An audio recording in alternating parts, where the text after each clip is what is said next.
I've got no roots, but my home was never on the ground. I've got no roots, but my home was never on the ground. I've got no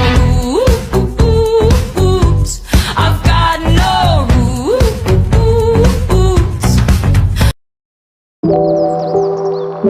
Halo teman-teman, di video kali ini kelompok 7 akan membahas salah satu unsur kebudayaan, yaitu bahasa. Untuk penjelasan lebih lanjut, yuk simak video kami. Apakah kalian tahu apa itu bahasa? Bahasa adalah alat komunikasi sosial yang berupa sistem simbol bunyi yang dihasilkan dari ucapan manusia.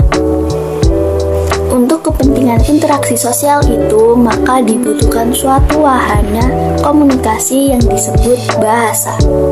Bahasa merupakan unsur universal kebudayaan yang paling utama. Matinya suatu bahasa menyebabkan matinya kebudayaan dan jati diri dari sebuah bangsa.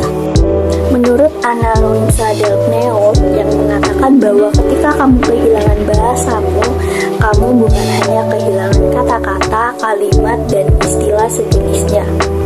Sesungguhnya kamu sedang kehilangan pandangan dunia atau ideologi. Asal-usul bahasa. Sebagai alat komunikasi, bahasa merupakan sarana yang sangat penting digunakan untuk menyampaikan pikiran dan perasaan seseorang kepada orang lain, baik secara tertulis maupun secara lisan. Oleh karena itu, manusia sejak lahir telah dibekali potensi kebahasaan yang memungkinkan ia dapat mengungkapkan apa yang terjadi pada diri dan lingkungan. Nah, tadi kalian sudah tahu kan tentang apa itu bahasa dan asal-usul bahasa. Sekarang aku mau jelasin nih tentang sejarah bahasa. Oke, dimulai dengan bahasa Mandarin sebagai bahasa yang paling banyak digunakan. Lalu bahasa Spanyol dan dilanjut dengan bahasa Inggris. Tapi, bagaimana ya asal-usul penciptaan bahasa itu dan mengapa begitu banyak bahasa yang digunakan di dunia ini? Diperkirakan lebih dari 7.000 bahasa loh yang digunakan di dunia. Wow, banyak banget kan? Nah, banyak dan beragamnya bahasa masing-masing di setiap negara adalah hasil dari isolasi budaya yang terjadi pada zaman purba manusia.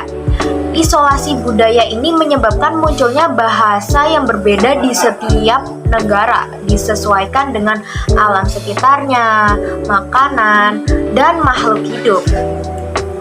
Isolasi ini mengakibatkan setiap negara atau daerah memiliki bahasa yang berbeda. Hal ini juga terjadi di Indonesia, yang merupakan negara kepulauan, sehingga masyarakat Indonesia semakin terisolir di tempat tinggalnya sendiri loh. Padahal itulah mengapa Indonesia memiliki bahasa yang sangat beragam dan juga berbeda. Halo, aku Neta dan aku di sini bakal ngejelasin tentang peran bahasa dalam keberlangsungan hidup manusia. Jadi bahasa sendiri memiliki peranan penting dalam kehidupan manusia karena melalui bahasa itu manusia bisa berinteraksi, kemudian berkomunikasi dan mengembangkan dirinya. Bahasa juga memiliki peranan penting dalam pendidikan karakter karena bahasa dapat membentuk karakter manusia. Singkatnya nih, bahasa merupakan refleksi kepribadian manusia. Baik buruknya seseorang itu bisa dinilai dari cara mereka berbahasa. Jadi kesimpulannya, bahasa itu memiliki peranan yang sangat penting dalam keberlangsungan hidup manusia. Nah, selanjutnya setelah materi tentang unsur kebudayaan bahasa, asal-usul bahasa, sejarah bahasa, dan peran bahasa, kita masuk ke contoh bahasa. Banyak bahasa atau ragam bahasa mulai dari berdasarkan media, standar, cara pandang, penutur, dan topik pembicaraan. Kita mulai dari berdasarkan media. Ada dua macam berdasarkan media, yaitu secara lisan dan tulis. Ciri-ciri secara lisan yaitu adanya lawan bicara, tergantung situasi, dan berlangsungnya cepat. Sedangkan yang secara tulis itu berlangsung lambat, tidak memerlukan lawan bicara, kesalahan bisa dikoreksi, tidak tergantung situasi. Selanjutnya ada berdasarkan standar atau kebakuan bahasa.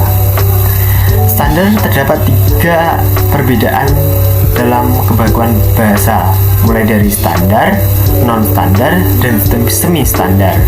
Yang membedakan ciri dari ketiganya itu ada penggunaan kata sapaan atau kata ganti, imbuhan, konjungsi, penggunaan dan fungsi, dan lain-lain.